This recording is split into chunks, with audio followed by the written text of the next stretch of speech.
Estudo Bíblico Salmo 7. Uma oração por justiça entoada por Davi com respeito às palavras de Cushi, o benjamita. Não se sabe ao certo quem foi Cushi. Alguns comentaristas sugerem que fosse um dos oficiais de Saul que perseguia Davi.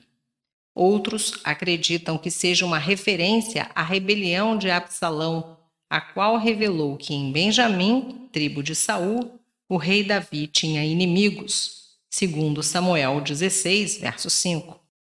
Ainda há quem julgue ser o próprio Saul. Seja quem for, Cushi estava alinhado com a desmoralização e perseguição de Davi. Este salmo é um lamento individual, apelo por justiça própria de uma pessoa inocente cercada de inimigos. Assim como uma pessoa falsamente acusada de assassinato podia encontrar abrigo na casa de Deus e apelar ao tribunal divino, assim também o salmista entregou seu caso a Deus. Seus protestos de inocência referem-se a acusações específicas e não são uma reivindicação de impecabilidade. Veja também os Salmos 11, 17, 26, 27, 31 e 71. Versos 1 e 2. Oração por livramento. Verso 1. Salva-me, livra-me. Este apelo baseia-se na confiança pessoal em Deus do autor do Salmo. Verso 2. Como leão. Embora não mais sejam encontrados hoje em dia no território de Israel, os leões eram abundantes ali nos tempos antigos. O leão com frequência simbolizava poder, crueldade e violência. Isaías 5, 29, Naum 2, versos 11 e 12. O furioso ataque do inimigo também parece ser pessoal, conforme indica a expressão me arrebate. Versos 3 a 5. Protestos de inocência. Verso 3. Senhor, se eu fiz. O autor estava certo de que não merecia a perseguição que sofria. Ele desejava colocar o protesto em forma de juramento e oferecer-se para aceitar qualquer retribuição merecida por castigo. Verso 5. Persiga o inimigo. Ele não temia invocar uma maldição contra si mesmo, visto saber que era inocente. Versos 6 a 8. Oração por julgamento. Verso 6. Levanta-te, Senhor. Uma figura atrevida, como se Deus precisasse ser despertado, foi usada para indicar a necessidade de um julgamento imediato. Aqui há uma combinação de reivindicação pessoal e ideia escatológica de julgamento final. Verso 8. O Senhor julga. Há um pano de fundo judicial nesse salmo de refúgio. Deus devia julgar entre o salmista e os seus oponentes.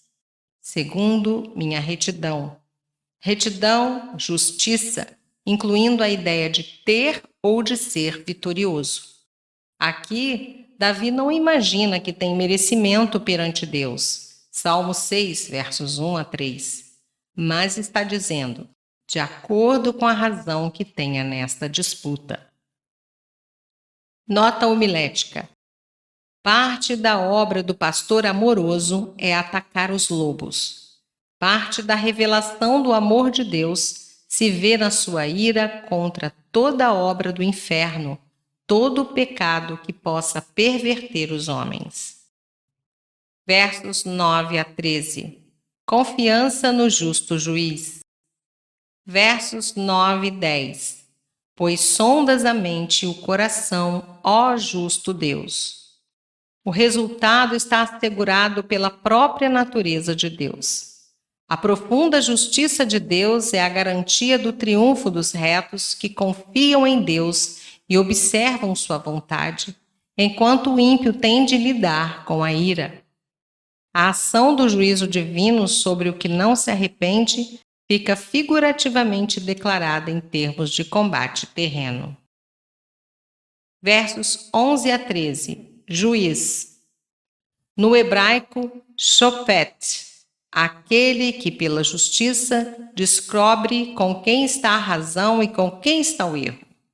Isso inclui tanto restaurar e ajudar os aflitos, como punir os transgressores. Deus odeia o pecado e sua ira se revela contra o pecador que deve arrepender-se para não receber o castigo eterno. Deus, como juiz, terá a última palavra em todos os debates, lutas, dúvidas, desafios, perseguições, etc., que possam surgir. Versos 14 a 16. A natureza do ímpio. Verso 14. Iniquidade, malícia, mentira. Essas palavras caracterizam o adversário que foi destruído por seus próprios ardis. Ele se esconde sobre a mortalha de seus próprios desejos malignos. Versos 15 e 16. Concebeu a malícia, verso 14. Abre uma cova. Esses termos expressam a convicção de que o pecador colhe aquilo que semeia. A maldade traz consigo a sua própria punição. Romanos 1, versos 18 a 32. Verso 17. Voto final. Cantarei louvores. Apesar das dificuldades, podemos cantar louvores em razão de confiarmos em Deus e, por isso, termos a certeza de que a causa da justiça triunfará. Fixando nele a nossa atenção, os obstáculos diminuirão.